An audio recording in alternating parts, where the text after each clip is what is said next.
Bonsoir à tous et donc bienvenue dans cette info politique un peu différente parce qu'il va durer 30 minutes et nous recevons aujourd'hui, ce soir, Daniel Alamilou. La semaine dernière, je vous l'ai dit tout à l'heure en préambule, on avait reçu pendant 1 heure Maurice Gironcel suite à la convocation dans la presse au tribunal correctionnel. Maurice Gironcel est venu s'exprimer sur ce qu'il estime sur ce dossier. Le lendemain, c'est Daniel Alamilou qui souhaitait avoir un droit de réponse puisqu'il avait été cité nommément par Maurice Gironcel. Donc ce soir, c'est donc Daniel Alamilou. Bonsoir. Bonsoir. Alors, cet achat de voix, cette convocation au tribunal correctionnel est en train de faire monter un petit peu la pression à Sainte-Suzanne ? Mais écoutez, en tout cas, ce sont des dossiers qui ont été déposés par nous, par notre groupe, bien avant, dès que les élections étaient terminées, au tribunal administratif d'abord, au Conseil d'État et ensuite également donc au pénal, c'est-à-dire au procureur de la République. Nous estimons... Juste pour rappeler que sur le tribunal administratif et la cour d'appel, c'est Maurice Gironcel qui a eu gain de cause. Il faut nuancer cette gain de cause, puisque dans les conclusions du TA, il est bien précisé que ce sont aussi des faits immoraux qui ont été prouvés par notre dossier, et que ces faits doivent être jugés auprès du procureur de la République. Là, il y a donc cette convocation devant le tribunal correctionnel, donc achat de voix. J'ai posé la question la semaine dernière à Maurice Gironcel, qui était assis à votre place. Est-ce que sa voix était sur l'enregistrement ? Il avait reconnu sa voix. Il avait reconnu tout ce qui était plus ou moins dit, sauf qu'il n'y avait pas achat de voix. Vous dites le contraire. Mais écoutez, quand un candidat, à la veille des élections, s'autorise à donner de l'argent et des bons d'essence à un assesseur de bureau de vote ou à un autre électeur ou électrice de la commune, je ne sais pas quelle autre définition on pourrait trouver à ça. Donc, quand M. Maurice Gironcel dit qu'il a été piégé et que son avocat dit ça aussi, ça nous fait sourire.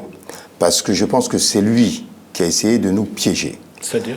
Parce que, vous savez, quand les procédures électorales, les candidats doivent déposer les listes des assesseurs et des délégués bien avant la date fatidique du dimanche en question. Donc, on dépose le jeudi.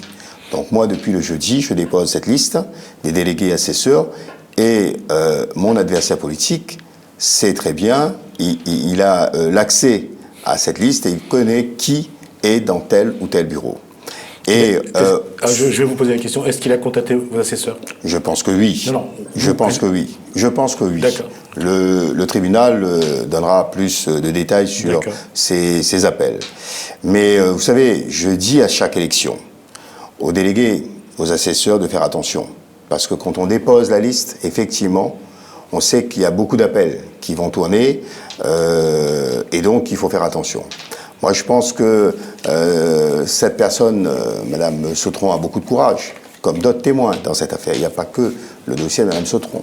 Elle a beaucoup de courage parce que, à la demande de ce candidat, accepter de le rencontrer et se protéger, moi je pense plus se protéger en gardant une écoute. Alors aujourd'hui, ce que vous dites, attendez, vous dites que c'est Maurice Gironcel qui a demandé donc à voir cette personne qui va l'enregistrer. C'est bien sûr les éléments de notre mémoire. D'accord. Donc voilà, donc il a sa défense, on a nos dossiers aussi. Donc à partir de là, je pense qu'il a essayé de me piéger. Parce qu'il dit bien dans cette bande qu'il faut qu'il gagne absolument 3 bureaux. Je ne sais pas qui l'a appelé également ailleurs. Ces appels téléphoniques sont peut-être enregistrés chez Orange ou France Télécom ou SFR ou autre. Je ne suis pas là pour faire de la publicité pour un opérateur. Mais à partir de là, qu'est-ce qu'il essaye de faire ce jour-là, la veille de l'élection? Et j'entends qu'il parle du CCS. Pour un candidat à la veille d'élection, il faut qu'il fasse attention à ce statut, l'utilisation des moyens. Un samedi soir sur le bocage, sur un terrain, discrètement dans sa voiture, de candidat. C'est même plus un bureau là. Donc à partir de là, ce qu'il est en train de faire, c'est vraiment, ça sort complètement des limites autorisées. Donc à partir de là, je pense que c'est l'arroseur arrosé. Voilà. Et d'autres témoins dans cette affaire. Vous dites qu'il a voulu vous piéger. Comment, à travers ce que vous dites là, il a voulu vous piéger? Mais écoutez, si ça fonctionnait, et si ça a fonctionné ailleurs, je me mets dans cette hypothèse. Il voit un assesseur, il accepte les conditions, et cet assesseur devient aveugle, sourd et muet le jour du vote. Qu'est-ce que vous croyez qui se passe? Les européennes, c'est 2 ou 3 mois après, on a vu à Sainte-Suzanne le nombre de fausses signatures qui ont été enregistrées à la caserne Beaulieu, à Saint-Benoît. Donc j'ai vu plein d'électeurs et d'électrices de Sainte-Suzanne qui ont été convoqués pour vérifier que ce n'est pas eux qui ont signé. Et ça, c'est passé à Sainte-Suzanne. Donc vous voyez, quand il n'y a pas, vraiment une vigilance d'autres candidats dans une élection, dans un bureau de vote, les dérives, ça part. Alors, je vais peut-être schématiser. Si jamais c'est parce que ce que c'est, vous pensez, vous me corrigez. La question c'est, est-ce qu'aujourd'hui, il a voulu donc acheter un ou plusieurs de vos assesseurs pour pouvoir contrôler certaines opérations de vote? En tout cas, on a la preuve qu'il a essayé sur une de ces personnes. Et en tout cas, effectivement, moi je pense que cette personne a été ciblée parce qu'il a la liste 3 jours avant. Donc, à partir de là, il faut bien savoir qu'est-ce qui se passe dans sa démarche. Donc, voilà le contexte dans lequel on est. Donc, moi, je dis stop à cette manière de faire. Je veux bien qu'il reçoive des gens dans son bureau, qu'il va voir les gens porte à porte sur le terrain, qu'il rentre prendre le café, etc. Les candidats sont là pour discuter avec la population, mais essayer de faire pression sur un assesseur, on a d'autres témoins. Alors justement, d'autres témoins, après son intervention ici même, sur ce plateau, donc sur le plateau d'Info Politique en direct sur Télé Créole, donc le lendemain, il y a eu un autre témoin qui est venu raconter une autre version. Ce témoin-là, vous l'avez rencontré? Mais en tout cas, j'ai entendu par la voix des médias, de la presse, comme j'ai lu, et je l'ai entendu sur un de vos chaînes concurrentes, effectivement. Donc, ça apporte un éclairage très important. C'est-à-dire?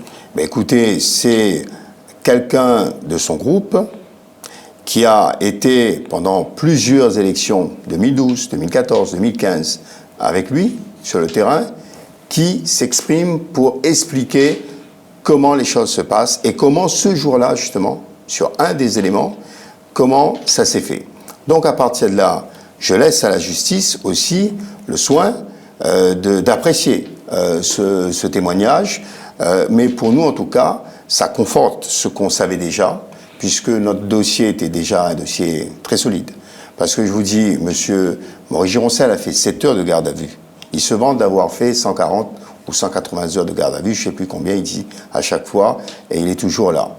Écoutez, 7 heures de garde à vue fin 2014, où il s'est expliqué sur ce dossier.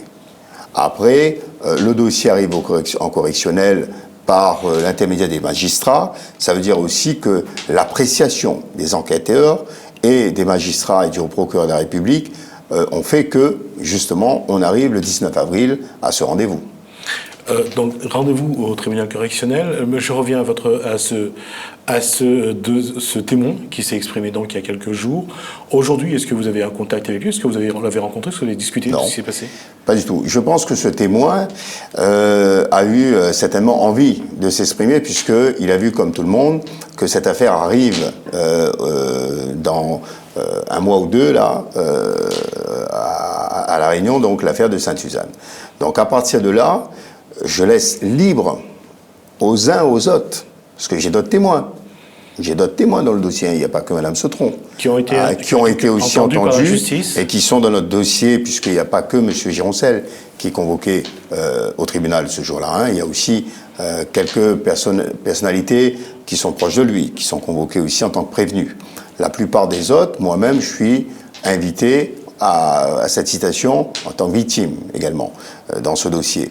Eh bien, on a d'autres témoins aussi qui apportent d'autres éclairages sur la façon où les choses se sont mises en place dans la fraude électorale à Sainte-Suzanne. Il y a une question quand même qui reste importante, c'est-à-dire que la liste des assesseurs, donc à être déposée le jeudi, juste avant, 2 ou 3 jours avant l'élection plutôt, Vous dites qu'aujourd'hui, ces personnes-là ne sont pas protégées et que quelle personne qui a des moyens peut faire pression? Mais écoutez, en tout cas, ces personnes sont protégées, puisque quand on met, nous, des personnes dans des bureaux de vote, on les forme, on les prépare. Ah, parce qu'il y a aussi le code électoral. Hein, dans un bureau de vote, on ne fait pas n'importe quoi. Eh bien, à partir de là, chaque candidat doit respecter les assesseurs et les représentants de chaque autre candidat dans un bureau de vote. Donc, à partir de là, s'il y a un respect du code électoral, eh bien, il n'y a pas de dérive. Mais s'il n'y a pas de respect et qu'on essaye de faire pression, eh bien là, il y a une dérive. Alors, on va revenir sur l'élection européenne. Pour vous, il y a eu une dérive, apparemment. Si l'on en croit ce qui a été dit jusqu'à maintenant, l'affaire a été portée devant la justice? Bien sûr, il y a même un président de bureau de vote qui est un adjoint de M. Maurice Gironcel qui a reconnu les faits devant les enquêteurs, qui a été mis en examen et qui sera très certainement convoqué dans les mois prochains. Et on verra bien dans cette affaire qui mène tous ces éléments de fraude. Donc cette fraude est avérée, puisque les enquêteurs, moi j'ai pu rencontrer, à l'heure où je vous parle, le commandant de la gendarmerie de Saint-Benoît, de la caserne de Beaulieu, qui recevait également beaucoup de personnes de Sainte-Suzanne. Eh bien, ces personnes étaient convoquées pour vérifier leur signature. Et la plupart d'entre elles ne reconnaissent pas leur signature. Donc à partir de là, il y a bien eu fraude. Qui a fait quoi? La justice, là encore, démontrera que quelques mois, quelques semaines après les municipales de 2014, on arrive encore à Sainte-Suzanne à trouver ce genre de choses. Donc c'est pas normal. Moi, ce que je demande, c'est qu'il y ait un respect du code électoral, de la population, de la démocratie. Et à partir de là, on laisse libre choix aux électeurs, aux électrices, de faire justement leur vote de leur propre chef.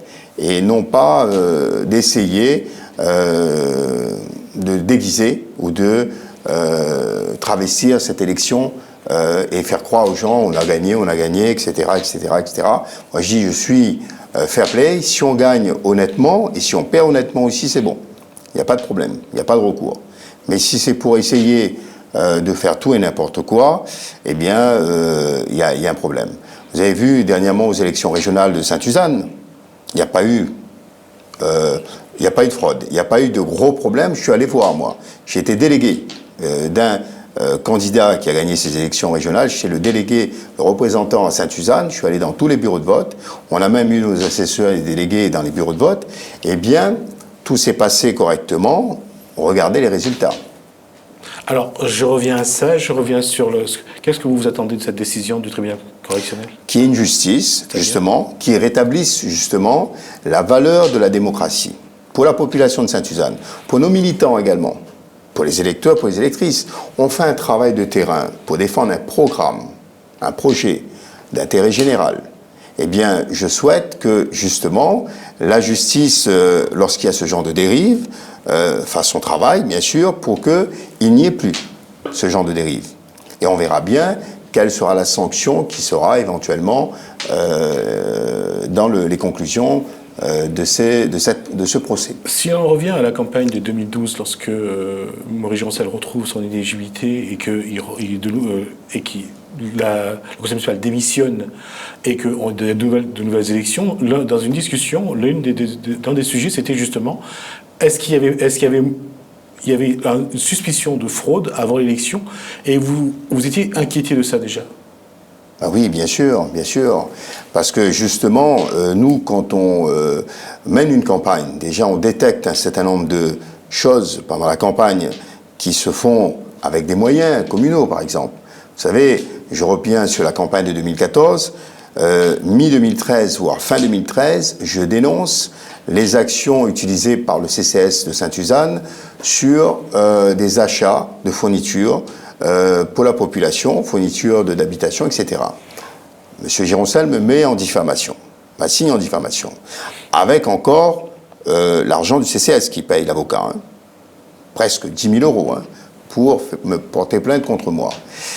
En diffamation, il perd en 2015, puisque je suis relaxé, il est débouté. il part en réclamation en appel, alors que son avocat savait que cet appel ne pouvait pas se faire et que la relaxe était définitive. Eh bien là, on verra au mois de mars qu'on sera à nouveau relaxé, et lui donc débouté. Mais cette affaire de diffamation amène aussi des preuves, des pièces complémentaires au dossier, puisque ce sont des dossiers qu'on a déposés aussi dans notre mémoire. Voilà, donc à partir de là, je veux dire, il y a un panel d'éléments et de moyens utilisés par notre adversaire qui font que, justement, ça touche plusieurs systèmes sur l'électorat et ça rend, justement, cette élection, eh bien, presque illégale. La question, vous avez parlé de suspicion. Maurice Gironcel, son équipe, vous le connaissez, parce que vous avez été avec lui, vous avez été son premier adjoint, je crois, jusqu'en 2012, non, jusqu'en 2009, avant son éligibilité. Un an, pendant un an. Pendant un an. Qu'est-ce qui s'est passé? Est-ce qu'il y a un système, Maurice Gironcel?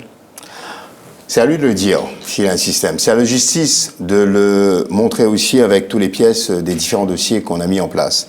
En tout cas, moi, je ne peux pas accepter que lorsque ce soit moi ou d'autres candidats qui viennent défendre des intérêts d'un projet devant la population lors d'une élection, eh bien, qu'il y ait l'utilisation de fraude électorale, enfin, voilà, pour essayer de gagner ces élections. Donc ça, on se bat contre ça, contre un système qui, justement, apporte des dérives. Et je pense que ces dérives font que de plus en plus, une grande partie de la population ne croit plus en la justice ou aux politiques et ne viennent plus voter. Donc ça crée un nombre incroyable d'abstentionnistes, parce que quand on rencontre ces gens, ils disent « Oh, mais tout le temps, c'est la même chose ». Est-ce que quelque part aussi, le problème de crédibilité que vous pouvez avoir à un moment ou à un autre, c'est le fait que vous avez été dans ce système avec Maurice Gironcel? Ah, pas du tout. La crédibilité qu'on a, nous, je veux dire, en 2012, je reviens sur ses propos, puisqu'il a dit, il parle de traite, etc., etc. C'est facile pour lui de raconter sa version, la vraie version. Quand Mme Posé était en place, j'étais témoin dans le bureau de Mme Posé, alors que M. Gironcel était inéligible, n'avait pas le droit de venir en mairie, et donc il était donc sous le coup d'une sanction de la justice. Il était venu avec son secrétaire de section de son parti à Sainte-Suzanne dans les bureaux de Mme Posé pour dire pourquoi tu ne signes pas ces parapheurs. Quels parapheurs? Quels sont ces parapheurs qu'il voulait absolument que Mme Posé signe? Eh bien, non, elle n'a pas accepté de jouer ce jeu-là. Ensuite, je veux rappeler aussi, et vous le savez, que la pression a été mise sur certains élus de l'époque pour venir signer, forcer leur démission dans les bureaux de ce secrétaire de section du parti à Quartier Français à Sainte-Suzanne. Ça aussi, c'est inadmissible. Je veux dire, dans n'importe quel groupe politique, on discute.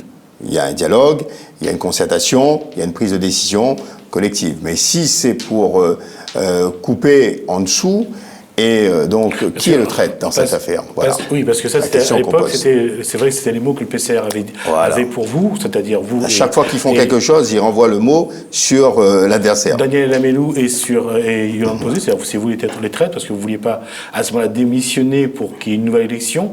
Ma question, c'est, aujourd'hui, Daniel Lamellou, vous avez, et je reviens là-dessus, vous avez quand même été...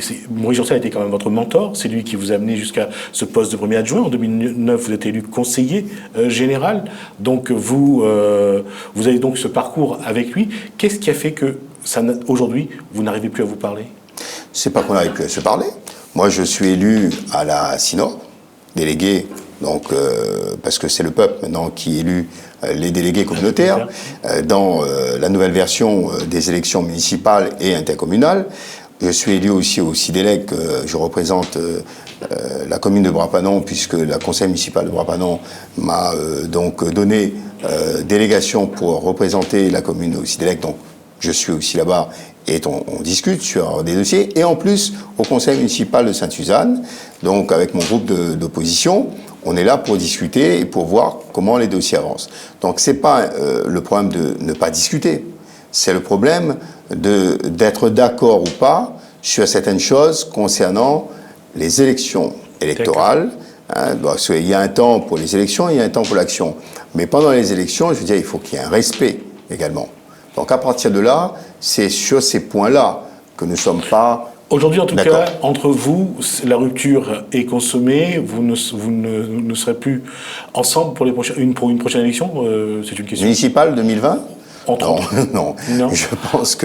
Je pense que on a montré qu'en 2012, on a mis en échec M. Maurice Gironcel au premier tour. Ça lui était très peu arrivé depuis son époque.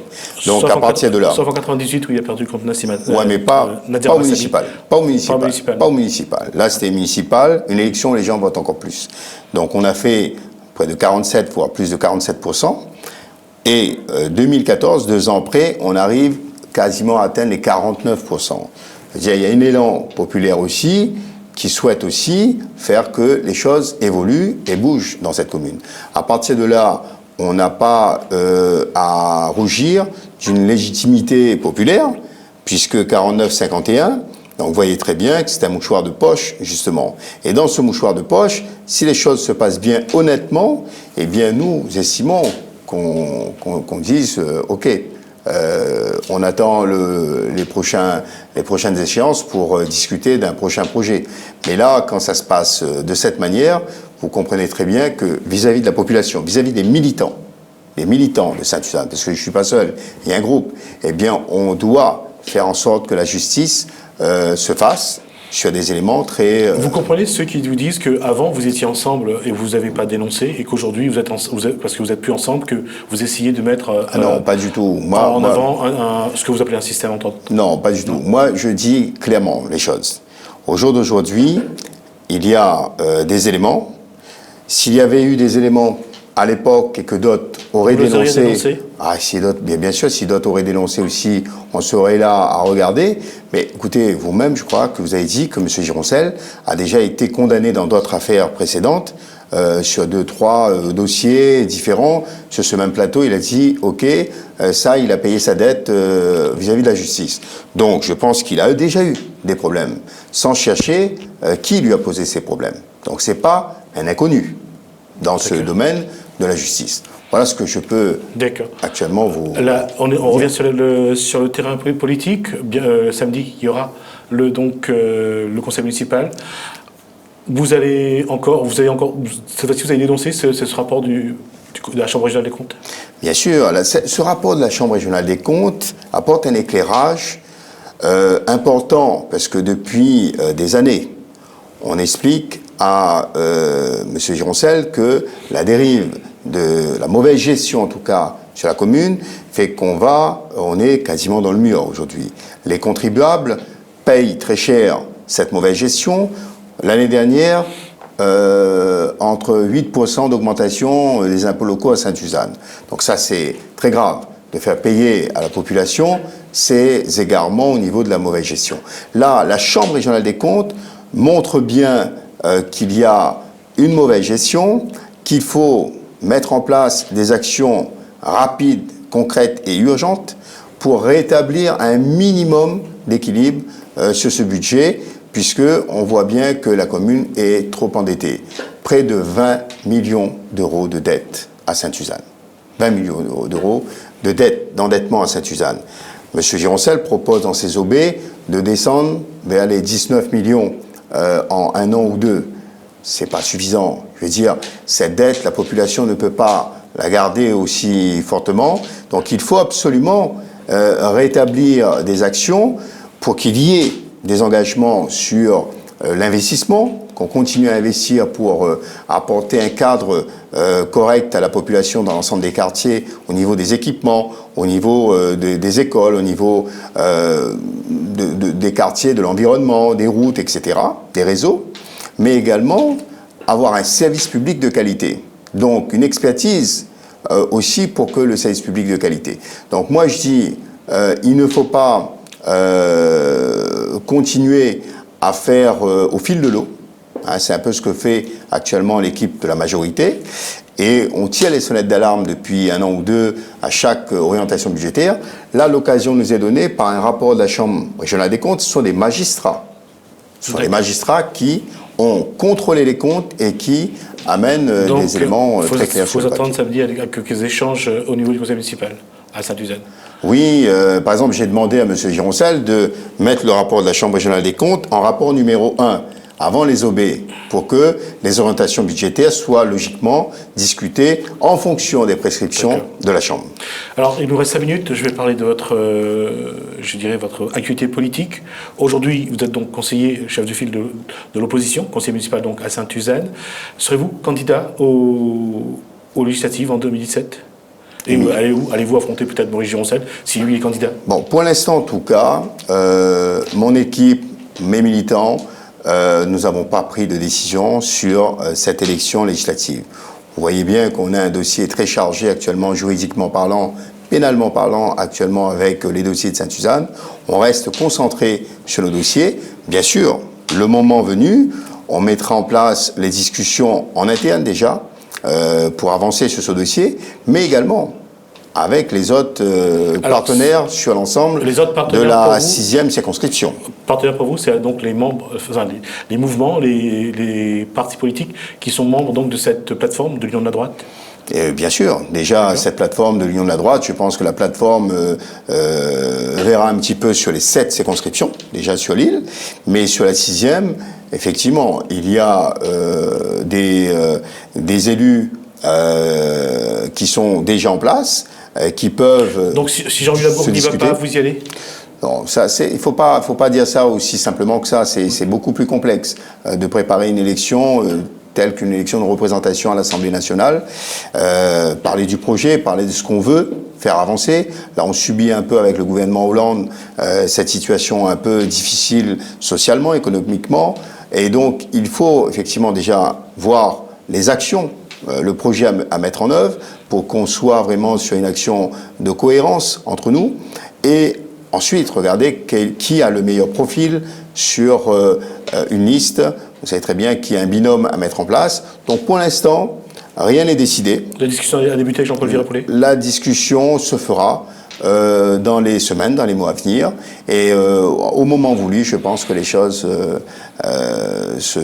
seront suffisamment claires pour être connues. Il me reste 2 minutes, je vais vous poser la question. Vous êtes parti en politique à gauche. Aujourd'hui, vous êtes avec la droite.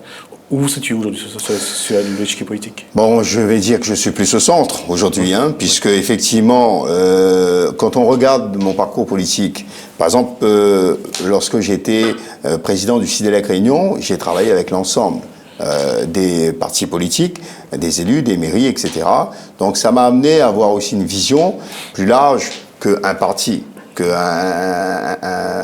un système d'un parti ou autre. Donc là, aujourd'hui, sur la liste que j'ai au municipal, que j'ai menée à 2 reprises, en 2012-2014, c'est une liste très large, avec des personnes du centre, dont M. Grondin, qui était à l'UDI, M. Antonio Grondin, d'autres personnes de droite, des personnes sans étiquette, des personnes de la société civile, etc.